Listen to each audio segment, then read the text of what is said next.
You want to stop drinking, but the moment you do, you hear that voice demanding you to pick up a drink. What if I told you that this voice can be shut off completely? My 20-year sobriety journey has taught me 3 essential techniques to stop cravings and quiet that voice once and for all. Let me show you how. Hi, this is Alex, the Sober Dad. Thank you for joining me today. I'm here to help you reclaim your life and become the man, the husband, the father, the leader that you know you want to be. Today I'm gonna show you 3 powerful techniques that will stop that inner voice that compels you to drink on its tracks. If you stay till the end, I have a bonus technique for you. So make sure you stay till the end, because these techniques will help you to take control and show that inner voice who's boss. The first technique is the purposeful routine.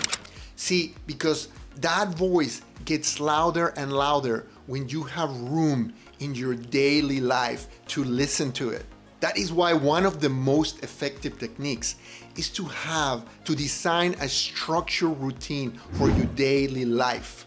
Fill your daytime with activities that are meaningful to you: work, project, hobbies, family, exercise. The key is to stay meaningfully engaged. So when that voice says, drink, drink, drink, you can tell it, hold on, stop. When you're busy with things that are aligned with your values and your goals, you don't have room to listen to that voice and let it control your choices. So when that voice says, hey, it's time to drink, you can answer back and say, sorry, I'm really busy. I'm doing something really important here. Idle time is the enemy. Purposeful structure is the shield.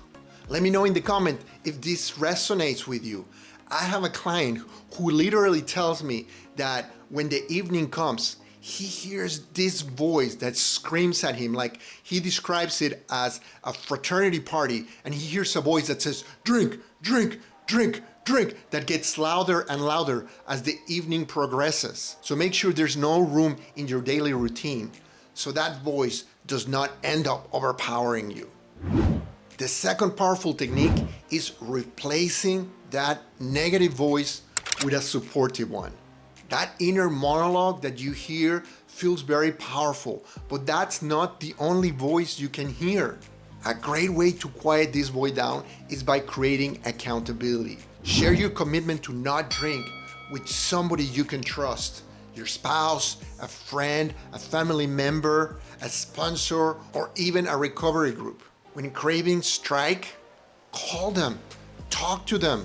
The supportive voice of somebody else can help you to drown that inner destructive voice. By replacing isolation with connection, you give yourself a lifeline when that urge grows. So make sure you have this in place and don't let that voice get too loud before you listen to someone else that truly cares about your well-being. When trying to stop drinking, there is always that voice. Don't let it be the only one. Make sure there is a chorus of other voices that can help you out.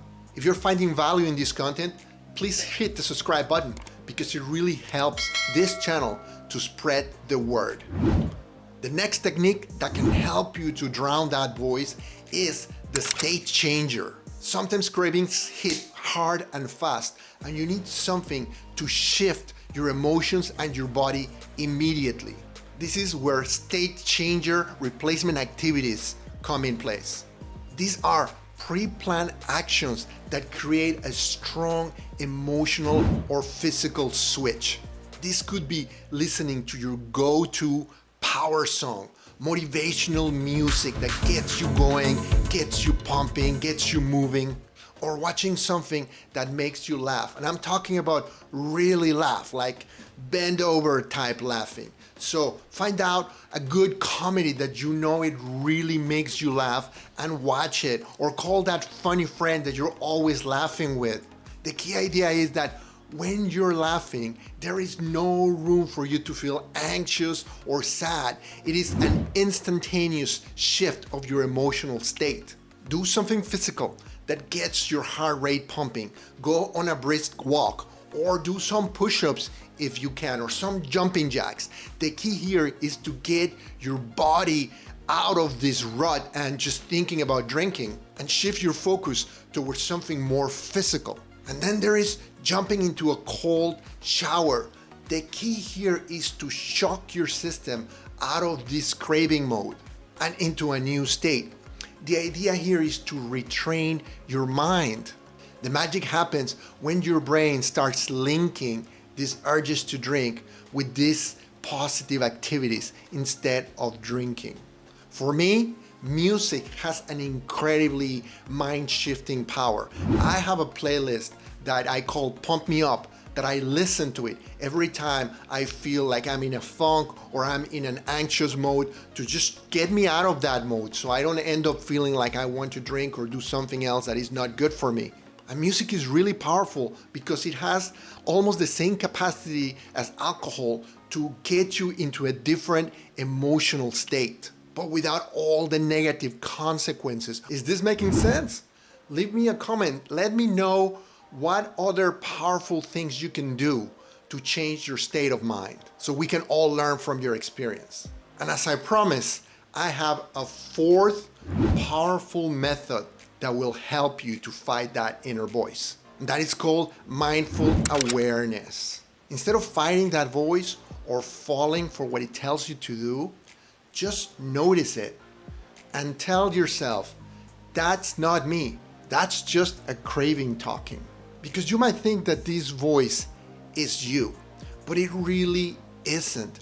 And just because that voice is telling you, is urging you to drink, you don't have to listen to it. Yeah, okay, you can't ignore it, but you don't have to fall for it.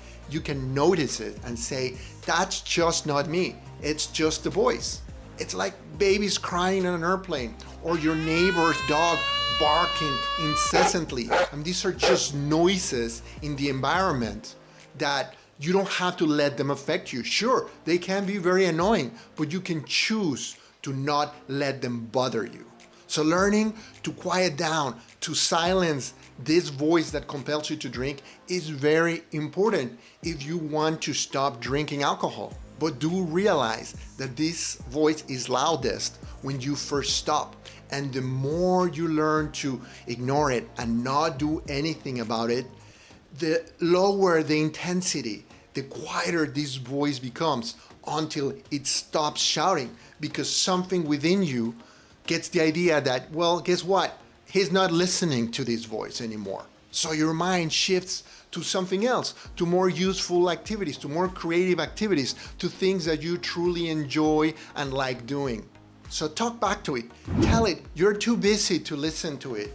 Hear other voices from friends and families who do care about you. Do activities that can immediately shift you from that mindset. And notice, but don't engage. So these techniques can help you to stay stopped. So you don't have to fall for these cravings, and you can do the things that you really want, the things that really get you close to the life and to the type of person that you want to become.